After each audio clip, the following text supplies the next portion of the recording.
If I'm trying to screen the neighborhood, we need help in Pittsburgh now. Some say you can find just about anything here, even during the day, except safety. They be selling drugs, man, prostitution, man. Just like that one right there. Yeah. Street walking. That's Larry Copeland.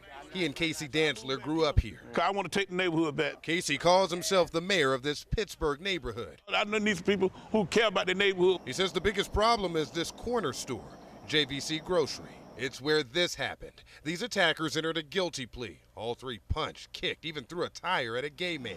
Bow, bow, bow, bow, bow. Monday night, more violence. He's my only uncle I had left, and I loved him so much. Colette Phillips says someone pulled up to the store and opened fire on her uncle, Obie Phillips. He was only 62. He didn't bother nobody. He always go to the store and play his numbers. About 15 people got killed, man. Right here. Yeah, on this little block right here. Like a headstone, this graffiti confirms. It's a death trap. And Obie got caught in it. Police don't believe he was the intended target. And I know everybody around here gonna miss him too. He died just feet from his front door. Detectives are reviewing the grocery store's surveillance video. Witnesses say whoever pulled the trigger fired out of the passenger side window. It's dangerous down through there. Already, more trouble expected. That's a butcher knife. Ain't no telling who got stabbed with that, man. Used to be better than this. Casey's campaign, so far, only looks to have one supporter. Clean up Pittsburgh. It need to be cleaned up. Real bad. It's just a shame. One day here, one day you're gone. It all started as a good day. It would end violently. They were a part of our everyday lives. A loud bang will echo in his memory for years. Why? Why would it happen? Octavius Williams looked out his window and saw a mess. People who were inconsolable.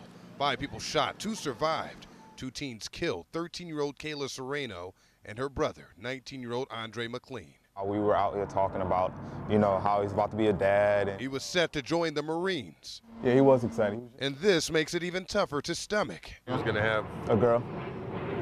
Yep, in December. His little girl will never meet him or her uncle, Brandon McLean. Brandon also shot his aunt and mom. I wouldn't even know yet. I haven't even actually thought about how would I move on. This picture shows a happy family. Now some believe the smile was only for the camera. Police say Brandon turned the gun on himself. The entire neighborhood felt wrapped up in the whole thing. And they brought it around that pole, taped off the whole parking area. Octavius waved goodbye to Kayla earlier that morning. He didn't know it would be forever.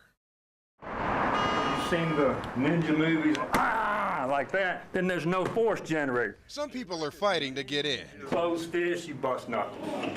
Others, it'll be a while before they go anywhere. Some vacancies are easy to fill. As one inmate leaves, another quickly takes up residence. Punch. Sir, yes, sir. Come back.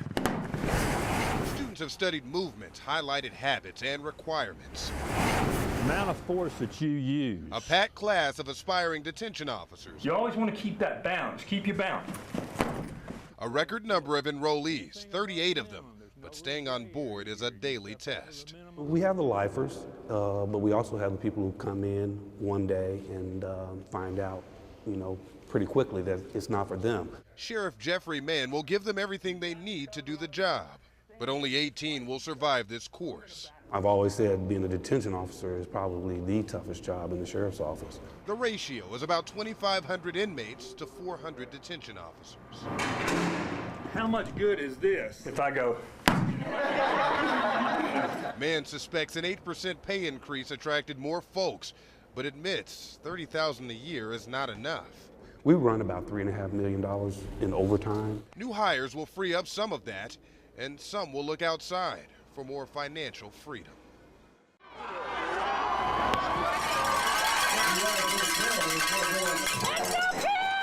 A change of venues didn't stop today's contest. KIPP Academy versus Best. More than a football game, it's a community.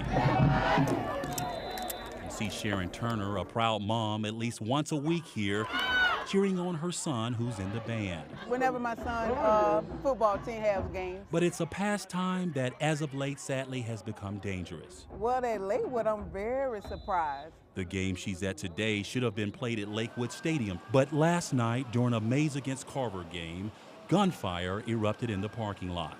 There were hundreds of people out here when this incident occurred. An off-duty police officer shot 17-year-old Eugene Brantley, a Mays High School student. Hit in the arm, Eugene ran to the field. Officers believe bullets came from more than one person. In fact, they collected 3 weapons on the scene. And now starts a conversation. It has changed dramatically because they don't fist fight nowadays. They shoot. As parents struggle to find a solution, Ladies and gentlemen, rise to your feet. sadness turns to sheer joy Congratulations. as KIPP Academy celebrates its first homecoming. Show some love. It is the night they'd waited for. Yeah, it's very shocking. They'd packed the bleachers many nights, but tonight the homecoming court would at some point take to the field. I didn't think something like that would happen. Christopher Hunter is not a student here, Chris always has been the type of person to smile no matter what. but has a love for the game. He liked to play football. He was really good. He attends McClellan High School just down the way, but has friends here at Langston Hughes High School. Selfie. I met Chris in the 7th grade. We've been best friends since the 7th grade. It is just after 10 o'clock. The game is over. They're in the parking lot talking about where they'll go next. That's when tragedy strikes. My best friend, she called me and she was like, somebody just told me Chris got shot. Just 17 years old, back in school after a year off, Christopher takes a bullet to the stomach. He's rushed to a hospital where his friends and family get the news. Christopher has died. For me, I was shocked, but then everybody else is like anger. What started as a homecoming under the stadium lights is now a tragedy. I just want his killer to come forward. It was wrong, like it wasn't called for, and you really took you ruined a lot of lives. I just want Chris to know that we love him and